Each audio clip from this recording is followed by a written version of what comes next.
कर्पूरगौरं करुणावतारं संसारसारं भुजगेन्द्रहारम। ऐसे भगवान संसार के सार भुजगेंद्रहार भगवान शिव को प्रणाम करते हुए आज पुनः आपके सामने स्कंद पुराण की कथा दोहा चौपाइयों में हम प्रस्तुत कर रहे हैं। विविध विविध विषय अलग अलग दिए हैं। अभी हमने विगत दिवस आपको कार्तिक मास का वर्णन किया। अब आज एक नया प्रसंग आ गया भाई। कौन सा प्रसंग आया?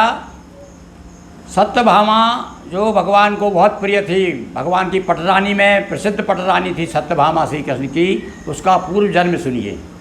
पूर्व जन्म में कौन थी सत्यभामा और उसने क्या किया जिसके कारण भगवान की पत्नी के रूप में प्रसिद्ध हुई और भगवान श्री कृष्ण ने उन्हें अपना अर्धांग माना।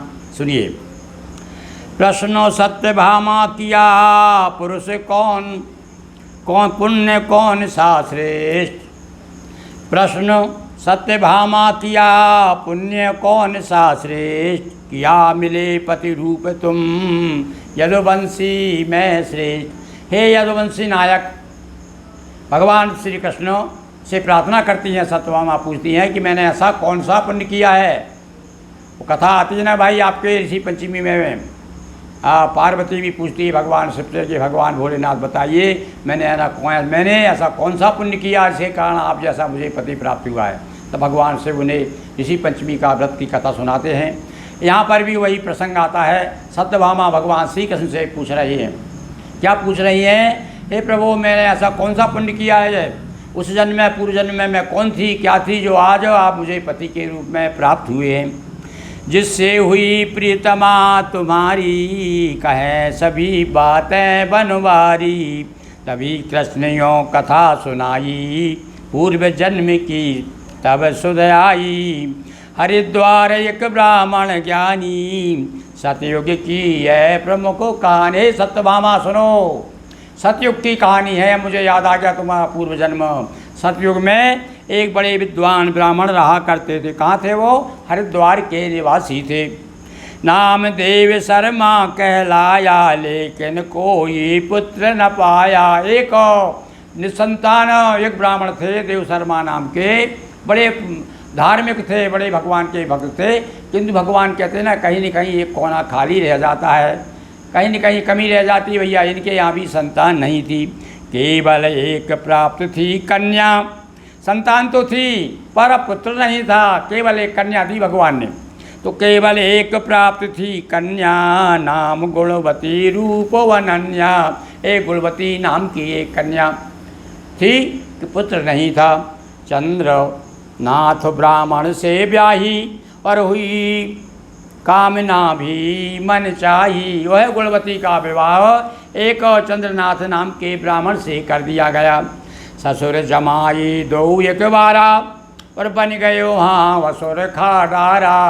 हाँ, अब ये प्रसंग कहाँ से कहाँ पहुँचता है। वो गुणवती जो थी ना हरिद्वार की निवासिनी, हरिद्वार के ब्राह्मण की पुत्री, उसका विवाह चंद्रनाथ के हो गया। बड़ा सफल जीवन था उनका।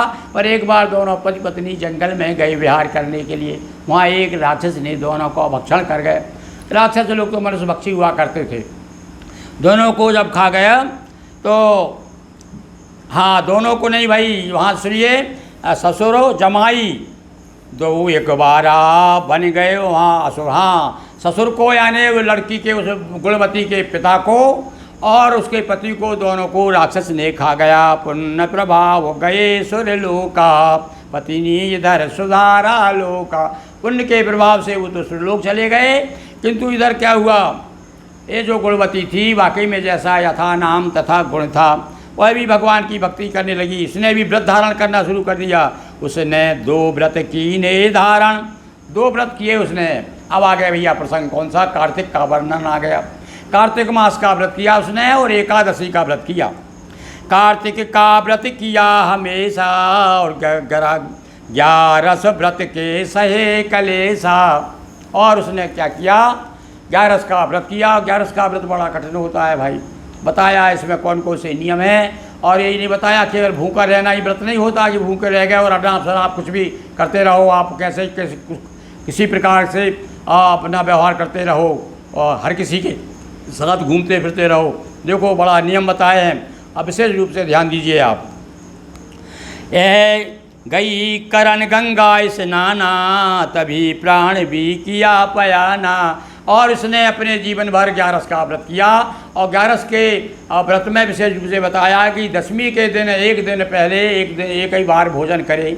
11 पे 2 बार भोजन, दो बार भोजन, मतलब दोनों टाइम भोजन ना करे। और उसके बाद में 12 जब आए तो 12 पे पारण किया जाता है उसका। ऐसा 3 दिन का ये व्रत है, और बड़ा कठिन व्रत बताया यहाँ पर कि भैया जिस दिन 11 का व्रत हो उस दिन रात भर जागरण करना चाहिए, दिन में सोना भी नहीं चाहिए, रात में भी नहीं सोना चाहिए। ऐसा बहुत बड़ा कठिन एक व्रत होता है, निर्जला एकादशी। उसमें तो बिल्कुल 24 घंटे जल नहीं पिया जाता।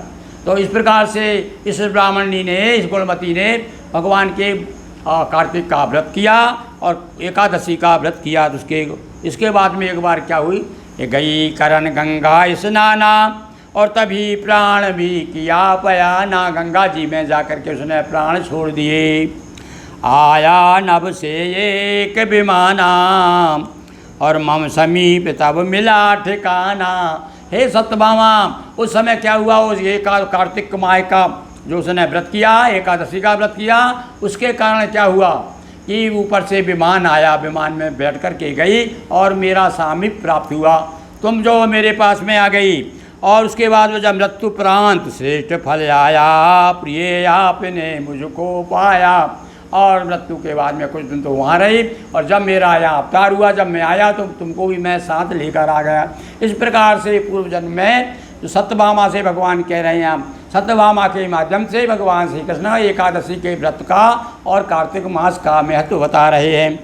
सत्राजित भय तब पिता पति भय सत्राजित भय तव पिता पति भय अक्रूर, कार्तिक व्रत धारण किए रही न मुझसे दूर। तुमने कार्तिक का व्रत किया, और वो जो तुम्हारे ससुर थे ना, वही तो सत्राजित हुए, तुम्हारे पिता बन के आए, और अक्रूर जी बने। तुम्हारे पति जो है अक्रूर मेरे बड़े प्रिय हैं, वो अक्रूर बन के आए। इस प्रकार से भगवान श्री कृष्ण ने सत्यभामा को जो संशय था मन में, उस संशय को दूर किया। और इस प्रकार से आज हमने सत्यभामा के पूर्व जन्म की कथा सुनी। बोलिए श्री कृष्ण भगवान की जय, नर्मदा मैया की जय, हर हर महादेव। दोस्तों वीडियो को लाइक शेयर कर चैनल को सब्सक्राइब करें। बहुत बहुत धन्यवाद।